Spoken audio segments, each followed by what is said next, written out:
শিক্ষার্থীদের শিক্ষা জীবন এবং শিক্ষার পরিবেশ ব্যাপকভাবে বিঘ্নিত এবং বিনষ্ট হচ্ছে। আমরা বাংলাদেশ ছাত্রলীগের এই প্রতিষ্ঠা লগ্নে সারা বাংলাদেশের শিক্ষার্থীদেরকে সাথে নিয়ে দেশকে এই অরাজক নৈরাজ্যপূর্ণ পরিবেশ পরিস্থিতি থেকে রক্ষার জন্য দৃঢ় শপথ গ্রহণ করছি। বাংলাদেশ ছাত্রলীগের অভিভাবক বঙ্গবন্ধুর সুযোগ্য কন্যা দেশরত্ন শেখ হাসিনা এবং বাংলাদেশ ছাত্রলীগের পক্ষ থেকে জানাই মুজিবীয় শুভেচ্ছা এবং অভিনন্দন। প্রিয় ভাই বোনেরা, আপনারা সকলেই অবগত, আজকে আমাদের এই সুজলা সুফলা শস্য শ্যামলা সোনার বাংলাদেশ এক অতি ক্রান্তিকাল অতিক্রম করছে। আজকে অবৈধ অসাংবিধানিক জঙ্গিবাদী একটি ব্যবস্থা আমাদের রাষ্ট্রের উপর চেপে বসেছে, যার শিকার হচ্ছেন দেশের একেবারে প্রান্তিক মানুষ থেকে উচ্চবিত্ত, মধ্যবিত্ত, নিম্ন মধ্যবিত্ত সকল স্তরের মানুষ এবং সর্বোপরি শিক্ষার্থীদের শিক্ষা জীবন এবং শিক্ষার পরিবেশ ব্যাপকভাবে বিঘ্নিত এবং বিনষ্ট হচ্ছে। আমরা বাংলাদেশ ছাত্রলীগের এই প্রতিষ্ঠা লগ্নে সারা বাংলাদেশের শিক্ষার্থীদেরকে সাথে নিয়ে দেশকে এই অরাজক নৈরাজ্যপূর্ণ পরিবেশ পরিস্থিতি থেকে রক্ষার জন্য দৃঢ় শপথ গ্রহণ করছি। পাশাপাশি আজকে যেই প্রেক্ষাপটে আমাদের এই প্রতিষ্ঠা বার্ষিকীটি পালন করতে হচ্ছে, যেই দুঃসহ যন্ত্রণার মধ্যে দিয়ে আমাদের কাটাতে হচ্ছে, এমত অবস্থায় কিছু বিষয় উল্লেখ না করলেই নয়। সম্প্রতি ঘটে যাওয়া কোটা সংস্কার আন্দোলন এবং তৎপরবর্তী সময় এদেশের শিক্ষার্থীদের সবচেয়ে আস্থার, ভালোবাসা, নির্ভরতার ঠিকানা বাংলাদেশ ছাত্রলীগকে শিক্ষার্থীদের বিপরীতে দাঁড় করানোর একটি মেটিকুলাস ডিজাইন আমরা প্রত্যক্ষ করেছি।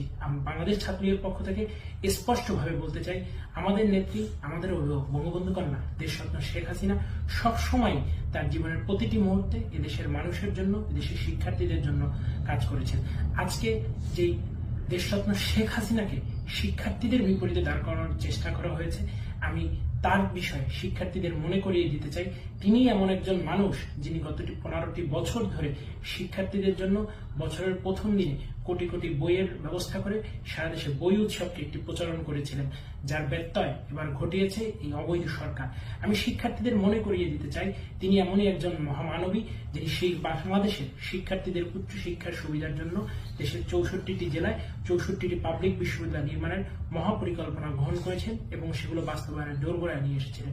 তিনি এমনই একজন শিক্ষা বান্ধব মানুষ ছিলেন যিনি এদেশের শিক্ষার্থীদের জন্য দেশের মেডিকেল ব্যবস্থার উন্নতিকরণের জন্য 64 জেলায় 64টি মেডিকেল কলেজ স্থাপনের দোরগোড়ায় পৌঁছে গিয়েছেন। তিনি এমনই একজন শিক্ষা বান্ধব এবং কারিগরি শিক্ষাকে এতটাই গুরুত্ব দিয়ে দেখেছিলেন বাংলাদেশের উন্নয়নের জন্য যে দেশের সকল উপজেলায় তিনি একটি করে কারিগরি শিক্ষা ইনস্টিটিউট গড়ে তোলার মহাপরিকল্পনা করে সেটিও বাস্তবায়নের দোরগোড়ায় পৌঁছে গিয়েছে।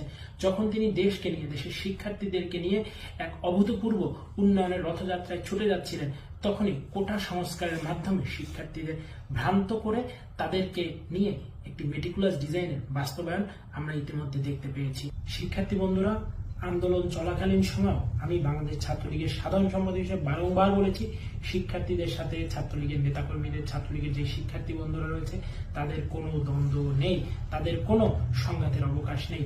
আমরা ভাই, আমরা যেভাবে ক্যাম্পাসগুলোতে শিক্ষার পরিবেশ বজায় রাখতে শিক্ষার্থীদের সাথে নিয়ে কাজ করেছি, ভবিষ্যতেও আমরা একইভাবে কাজ করে যেতে চাই এবং আবারও দীপ্ত কণ্ঠে বঙ্গবন্ধু কন্যা শেখ হাসিনার নির্দেশে আমি বাংলাদেশ ছাত্রলীগের সাধারণ সম্পাদক হিসেবে এই প্রত্যয় ব্যক্ত করছি, সারা দেশের শিক্ষার্থীদের সাথে ছাত্রলীগ নেতাকর্মীদের কোনো দ্বন্দ্বের অবকাশ নেই, সুযোগ নেই। বঙ্গবন্ধু কন্যা দেশরত্ন শেখ হাসিনার বাংলাদেশ আওয়ামী লীগের সাথেও শিক্ষার্থীদের কোনো দ্বন্দ্ব সংঘাত নেই। যারা এই কোটা সংস্কার আন্দোলনে ছিলেন আমরা তাদের সাথেই ছিলাম, হয়তোবা কোনো ষড়যন্ত্রের অংশ হিসাবে আমরা সেই বিষয়টি শিক্ষার্থীদের বোঝাতে ব্যর্থ হয়েছিলাম, কিন্তু কোনোভাবেই শিক্ষার্থীদের সাথে আমাদের কোনো ভেদাভেদ নেই, কোনো দূরত্ব নেই এবং এই ধরনের ঘৃণ্য চক্রান্তে, গুজবে আপনাদেরকে কোনোভাবে কান না দেওয়ার জন্য আমি বিশেষভাবে অনুরোধ করছি। প্রিয় বন্ধুরা, আজকে বাংলাদেশ ছাত্রলীগকে নিয়ে আপনাদের মধ্যে যে ষড়যন্ত্রের বীজ বোনা হয়েছে সে বিষয়ে আমি বলতে চাই, ছাত্রলীগ কি একবারের জন্য এই কোটা সংস্কার আন্দোলনে শিক্ষার্থীদের বিপরীতে কথা বলেছিল? ছাত্রলীগ শুরু থেকেই বলে এসেছিল, আমরা ছাত্রলীগের যারা নেতাকর্মী রয়েছি আমরাও কোটা সংস্কার চাই, যৌক্তিকভাবে চাই এবং সেই কোটা সংস্কার কিন্তু হয়েও গিয়েছিল। তারপরও কেন এই নৈরাজ্য সারা দেশে, কেন এই খুন, গুম, হানাহানি, এই রাজনীতির বাস্তবায়ন করা হলো, এই প্রশ্ন আমি আপনাদের কাছেই রাখতে চাচ্ছি। আজকে সারা দেশে আমাদের বাংলাদেশ ছাত্রলীগের লক্ষ লক্ষ নেতাকর্মীরা তাদের শিক্ষার অধিকার থেকে বঞ্চিত। This is a complete violation of human rights according to the UNHCR. জাতিসংঘের সনদ অনুযায়ী এটি